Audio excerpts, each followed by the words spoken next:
काय मैत्रिणींनो, कशा आहात? मस्त ना, मजेत ना? असायलाच पाहिजे. चला तर मग आज आपण नवीन व्हिडिओ बघणार आहेत, खूपच नवीन.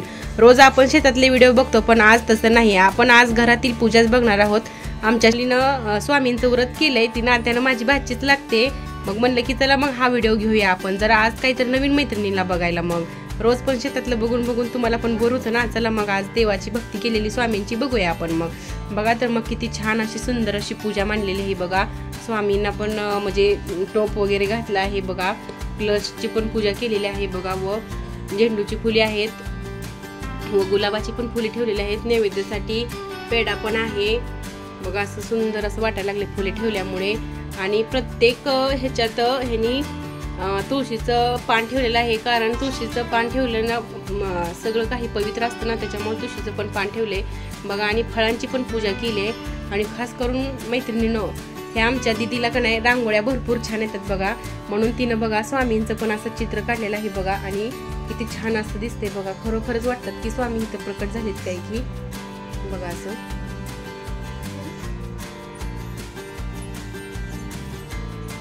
बघा. आणि गुरुचरित्राची पण इथं पूजा केलेली आहे बघा. आणि नैवेद्य पण केलेला आहे. आणि त्यांनी सुवासनी पण 14 सुवासनी पण घातलीत बघा. आणि असं नैवेद्याचं ताट कसं भरलेलं आहे मैत्रिणींनो. आणि ही पारंपरिक जेवण असं गावाकडेच बघायला मिळतं बघा. तर मैत्रिणींनो बघा, देवाची पण पूजा कशी अशी सुंदर केलेली आहे. बघितलं की सुंदर असं वाटतं देवपूजा केलेली बघून, मंदिरात गेल्यासारखं वाटायला लागले मैत्रिणींनो. बघा तर मग किती छान असं वाटायला लागले मैत्रिणींनो. खास करून विठुरायाकडे बघितलं तर बघा किती छान असं वाटतं. विठुराया कसा उभा राहिलेला आहे मैत्रिणींनो. बघा तर मग. आणि आता आपण बघा नैवेद्य काय काय प्रसादासाठी केलेला आहे बघणार आहोत. बघा तर मग हा शिरा असा नैवेद्यासाठी केलेला आहे. आणि याच्यात बघा पंचामृत पण आहे.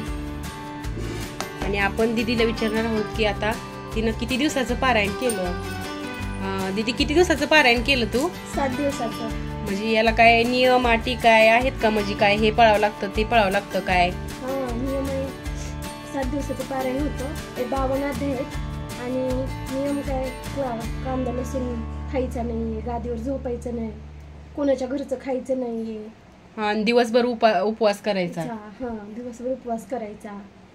बघा तर मैत्रिणींनो बघा, ह्या दीदीनं सगळे असं नियम स्वामींचं पाळलेलं आहेत. आणि खरं तर सांगायचं तर मैत्रिणींनो, मी पण स्वामींची भक्त आहे. श्री स्वामी समर्थ मैत्रिणींनो तुम्हाला पण.